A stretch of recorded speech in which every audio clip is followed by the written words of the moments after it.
제가 그 죄송한데요. 아까 저희 점심시간 때 변호인들과 잠깐 의논이 좀 있었는데요. 예.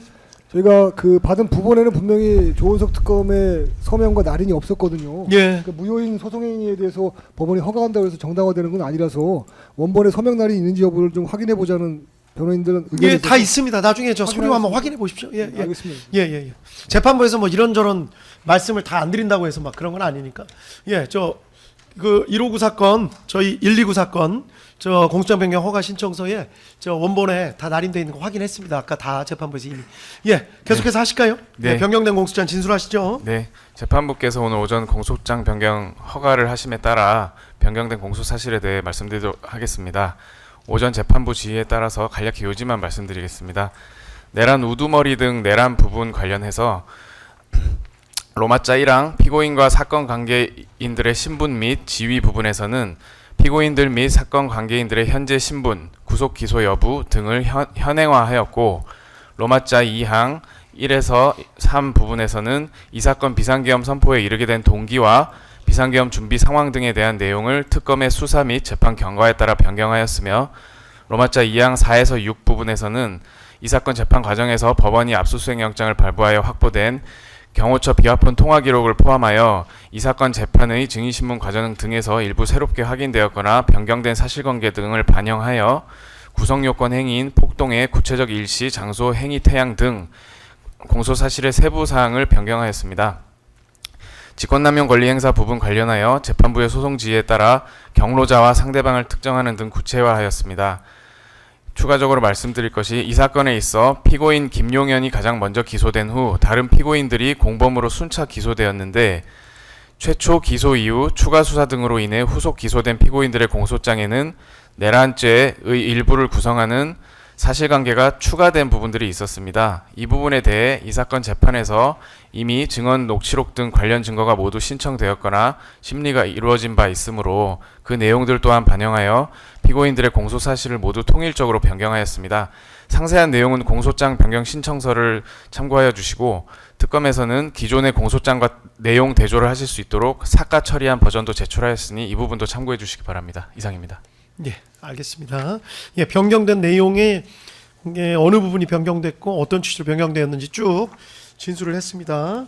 예, 이 부분에 대해서 차례대로 기존 의견 유지하시는지 말씀만 드릴게요. 윤석열 피고인 측 변호인, 예, 어느 분이 말씀하시겠어요? 기존 의견대로 공소 사실에 대해서는 이 사건 기소는 그 수사권 없는 공수처 등의 수사기관에 의하여 수사가 개시되고, 이와 같이 수사권 없는 공수처와 그 법적 근거 없이 공조수사본부, 합동수사본부라는 이름으로 그 불법적인 단체를 구성해서 수사를 진행한 경찰, 검찰 등의 위법한 수사에 기초하여 제기된 공소로서 공소 제기 절차가 위법할 뿐만 아니라 또 위헌적인 법률에 의하여 대한민국 사법 역사상 처음으로 공소 유지권자를 검찰에서 특검으로 재판 중 교체하여 공소 유지를 한 사건으로, 공소 유지의 절차도 반헌법적, 비합법적인 공소로서 공소 기각되어야 한다는 것이 윤석열 피고인 변호인의 입장입니다. 그리고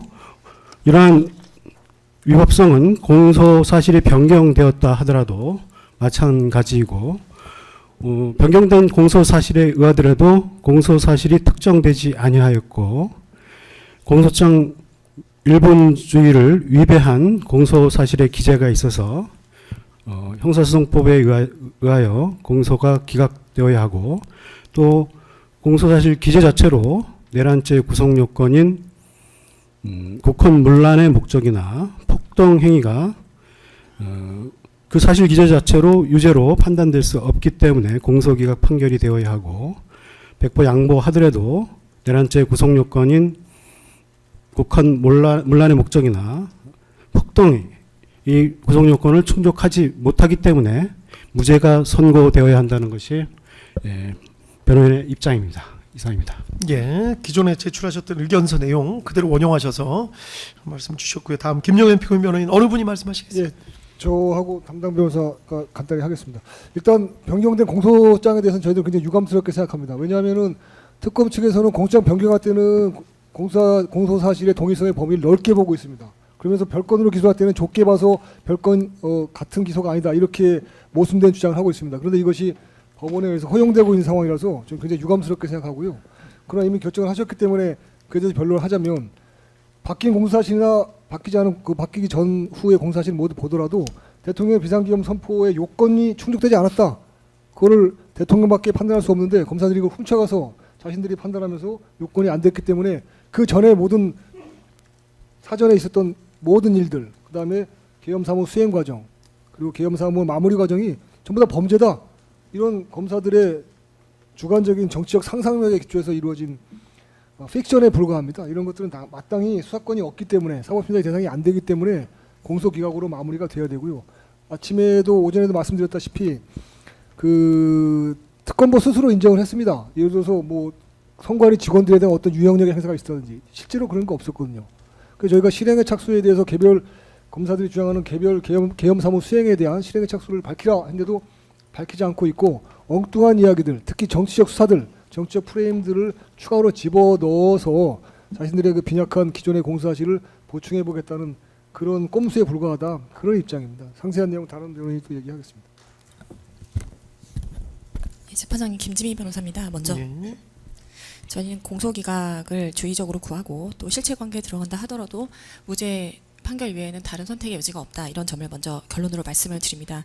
공소기각의 판결을 구하는 이유는 저희가 기존에 제출했던 의견서 그리고 변론했던 주장과 동일합니다. 먼저 이 법정에는 장관님 관련 사건으로 인해서는 제정해서는 안 되는 수사 개시검사가 제정해 있습니다.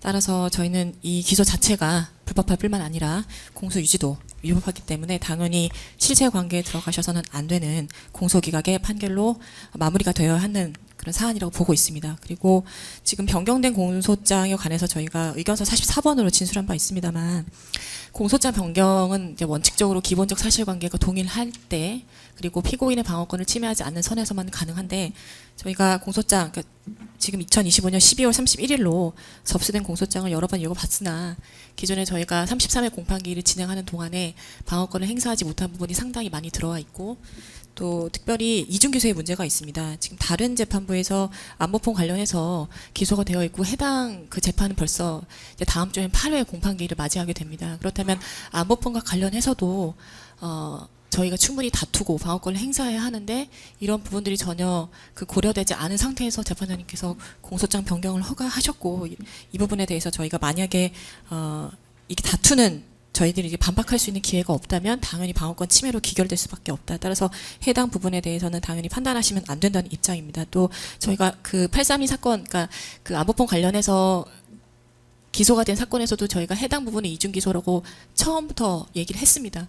그래서 내란 중요 임무 종사와 관련된 것이라면은 그 안보폰에 관련된 문제도 이 형사 25부가 판단할 수 있도록 그렇게 하거나 아니면 아예 기소하지 않아야 된다고 주장을 했는데 또 그 사건에서는 실체관계가 다르다고 주장하면서 기소를 했던 부분이거든요. 그렇다면 지금 특검이 하고 있는 행위는 이중기소라는 걸 본인들이 자인하고 있는 것입니다. 따라서 이 부분이 이중기소에 해당하기 때문에 당연히 공소기각 사유가 된다고 볼 수 있고요. 또 저희가 지속적으로 공소기각의 판결을 주장한 이유는 불법기소 측면에서 대통령님의 고도의 그 통치행위에 해당하는 계엄 선포 요건을 지금 검사들이 판단할 수 있다는 전제 하에 그 불법이다 아니다라는 그 판단을 내리고 지금 이게 계엄의 요건이 충족되지 않았기 때문에 내란이다. 공소장 모두에는 그렇게 되어 있거든요. 계엄의 요건이 뭐 성립되지 않았다. 계엄의 요건이 계엄법에서 말하는 요건이 충족되지 않았기 때문에 내란이다. 이런 식으로 지금 프레임을 짜고 있습니다. 따라서 이것은 그 사법심사의 대상이 아닌 것을 기소의 영역으로 끌고 들어와서 사법부의 판단을 구하는 것이기 때문에 이것도 공소기각의 사유가 된다는 기존 주장을 유지합니다. 그리고 실체관계에 들어가서도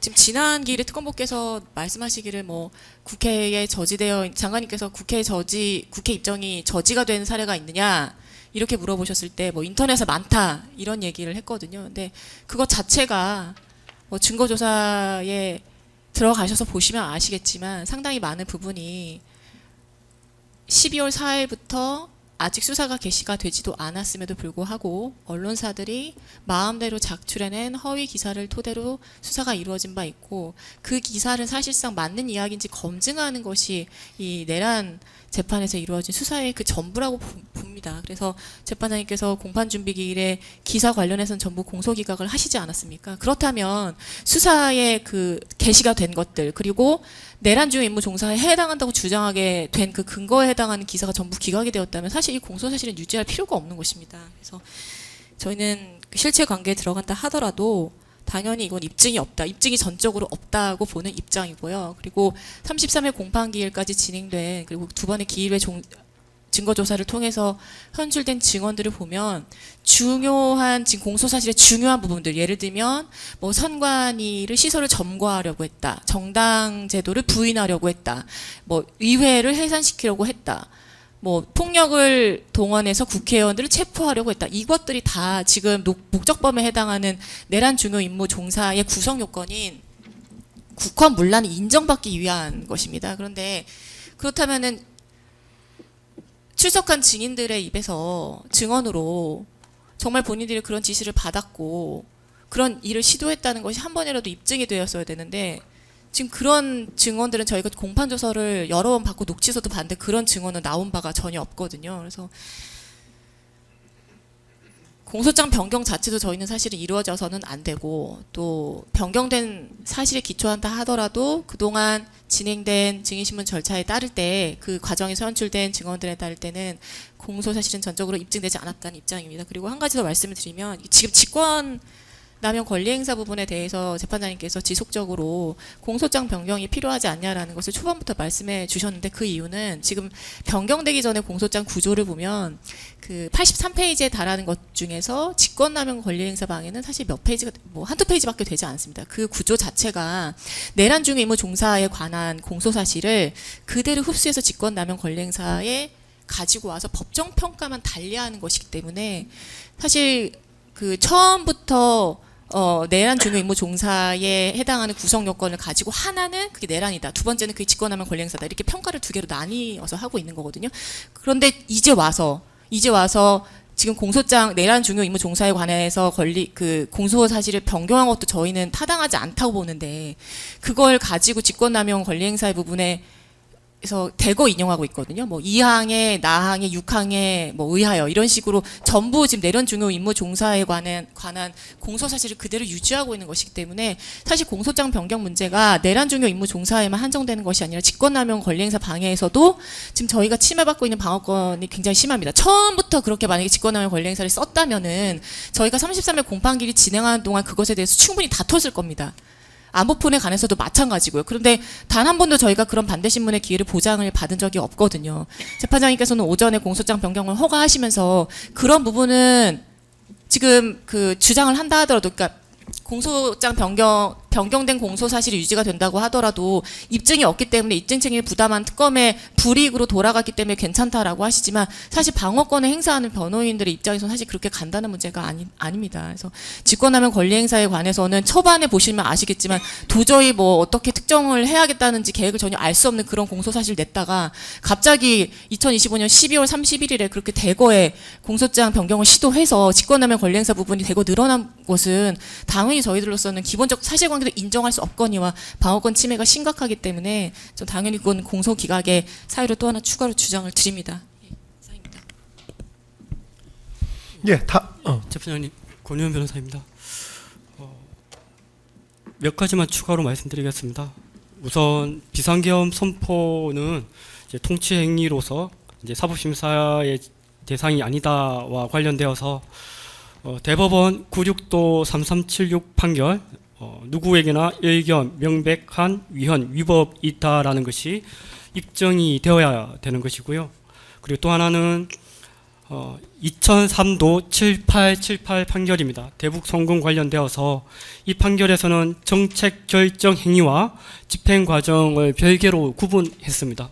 정책 결정은 통치 행위이기 때문에 사법심사의 대상이 아니고 그 통치 행위를 집행하는 그 과정은 뭐 개별 법률이 적용이 된다라고 한 판례입니다.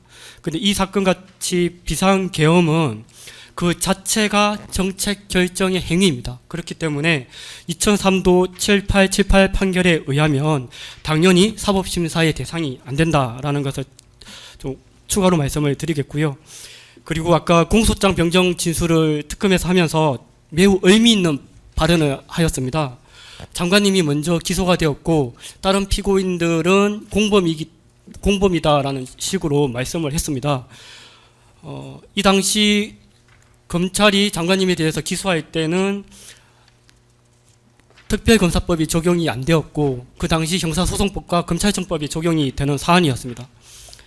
장관님에 대해서는 검찰청법 제4조 제1항이 적용이 될 수가 없는 것이었다라는 것을 저희가 여러 차례 주장을 하였습니다. 그때 2025년 2월 5일입니다. 2025년 2월 5일 검찰이 의견서를 내기를 조지호 경찰청장에 대해서 수사를 했고 그렇기 때문에 공범관계에 있는 김용현 장관님에 대해서 수사가 적법했다라고 이렇게 이야기를 했습니다. 그런데 이것이 시간적으로 문제가 있는 것이 장관님에 대해서는 2024년 12월 8일 긴급 체포가 되었고 그리고 12월 10일에 장관님에 대해서 구속영장이 청구가 되었습니다.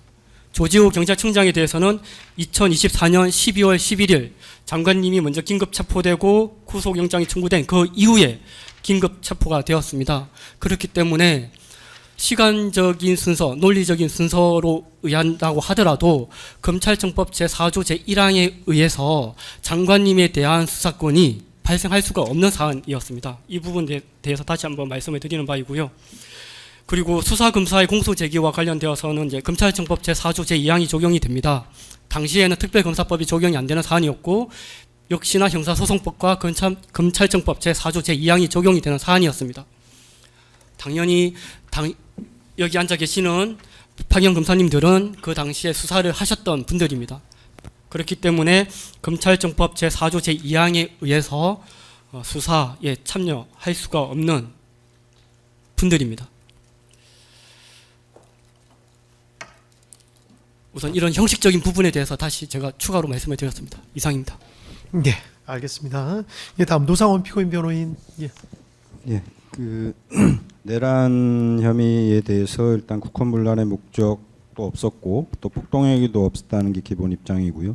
이 두 개의 국헌문란의 목적이나 폭동행위에 대한 어떤 계획 내지 준비라고 하는 노상원 수첩은 특검의 일방적인 상상일 뿐이고 아무런 객관적인 근거가 없다는 주장을 하는 것이고요. 구체적으로 노상원 피고인은 국회라든지 여타 다른 곳과는 아무런 관련이 없고 그 관련되어 있다는 증거도 전혀 없고 노상원 피고인이 관련되어 있다고 보여지는 것은 중앙선관위 과천 소재 중앙선관위 뿐인데 일단 거기에서 이루어진 서버 확보 임무 그 고모 대령 외 10명에 의해서 이루어진 서버 확보 임무는 서버를 그 외부 세력이라든지 불순 세력으로부터 안전하게 지키기 위한 것이다 하는 것이 여러 사람들의 증언을 통해서 이미 입증이 됐다고 생각을 합니다.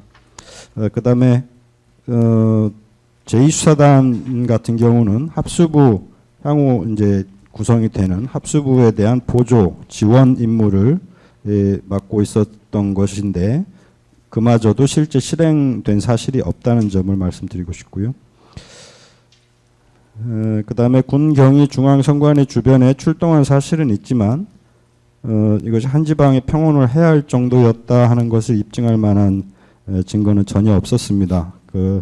저번에 중앙선관위 직원도 증언함에 있어서 자기가 밤중에 이렇게 택시 타고 올 때, 갈 때 아무 이상이 없었다 이렇게 증언을 한 바가 있고 선관위 내부에서 일부 혼란이 있을 수 있었다 하더라도 그거는 건물 내부의 일이지 한 지방의 평온을 해야 할 정도라고는 볼 수 없지 않느냐 하는 말씀을 드리고 싶고요.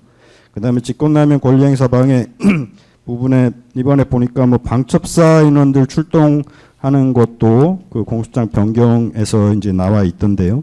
방첩사 인원들 출동하는데 노상원 피고인이 관여한 바는 없습니다. 거기 정성우 대령과 전화 통화했다고 해서 그게 방첩사 인원들의 출동을 하도록 했다. 여기에 관여했다. 이거는 좀 너무 과장 비약인 것 같고요. 그다음에 정부사 인원들은 계엄 선포에 따른 적법한 계엄 사무 수행에 관여를 한 것이고 또 선관위 직원들의 협조를 받아서 했던 것입니다. 이게 뭐 예를 들어서 검찰이 뭐 수사하러 들어갔으면 그거는 뭐 적극 협조고 이 군인들이 들어가서 협조받은 거는 협조가 아니고 뭐 압박을 당해서 협박을 당해서 뭐 한 것이고 그러니까 검사가 달라고 하면 뭐 이미 제출이고 군인이 달라고 하면 뭐 협박받아서 준 것이고 똑같은 수사와 관련된 것인데 이렇게 그 내용이 달라질 수는 없다. 특검의 일방적인 주장이다. 이런 말씀 드리겠습니다. 예, 감사합니다. 알겠습니다. 다음 김용곤 피고인 변호인.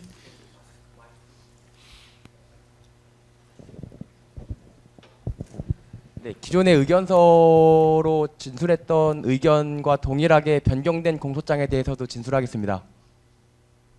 네, 전부 부인한다는 취지입니다. 예, 알겠습니다. 기존 내용 같이 하시고 그리고 김용현 피고인, 노상원 피고인, 김용근 피고인은 기존에도 주장을 다 공동으로 하시는 걸로 재판부는 그렇게 정리하려고 합니다. 예. 다 그렇게 정리하면 되겠죠? 네네. 네, 노종래 변호사님, 조성호 변호사님. 예, 알겠습니다. 다음 조지호 피고인. 공소 사실에 대한 의견은 기존에 제출한 의견서 내용과 같습니다.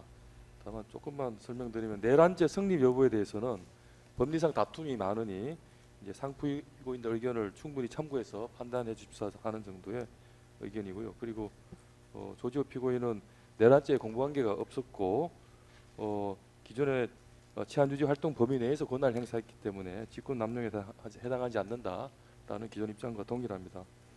다만 이제 변경된 공소장에 변경된 이제 구체적 사실관계 중에 일부가 조지호 피고인의 이제 증언 내용이나 기억과 다른 사실과 다른 부분이 있습니다. 이 부분에 대해서는 최종적으로 의견서에 충분히 설명해서 제출하도록 하겠습니다. 이상입니다. 예, 알겠습니다.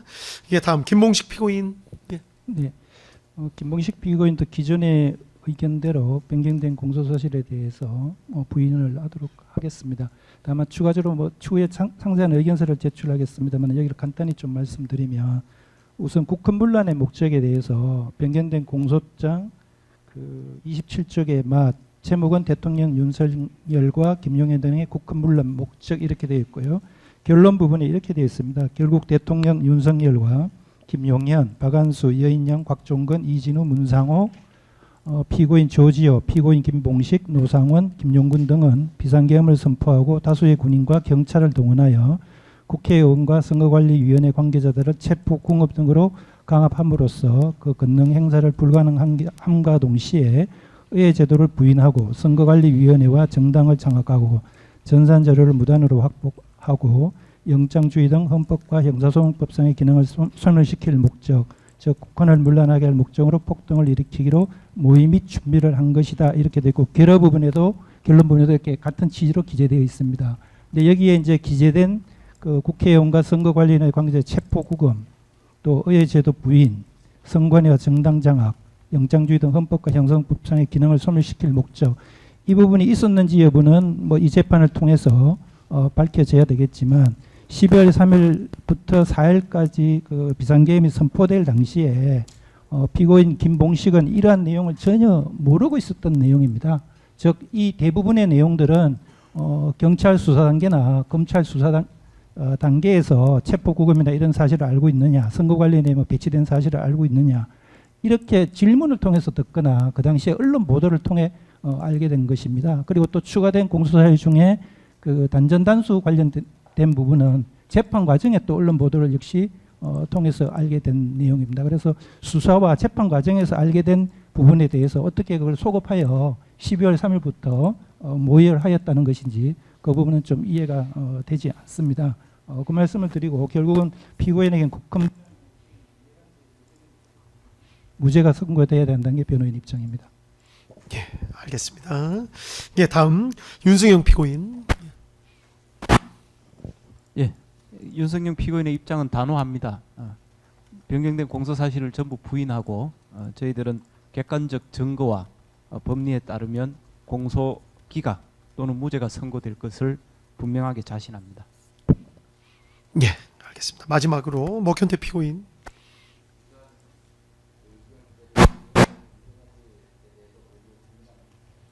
예, 공사실 모두 부인하신다는 취지로 말씀하셨고 기존 의견이랑 동일하다는 말씀이시죠? 예, 마이크가 성능이 안 좋아서 좀 죄송합니다. 예, 알겠습니다. 그렇게 변경된 공소장에 대해서 진술하고 의견 확인했습니다.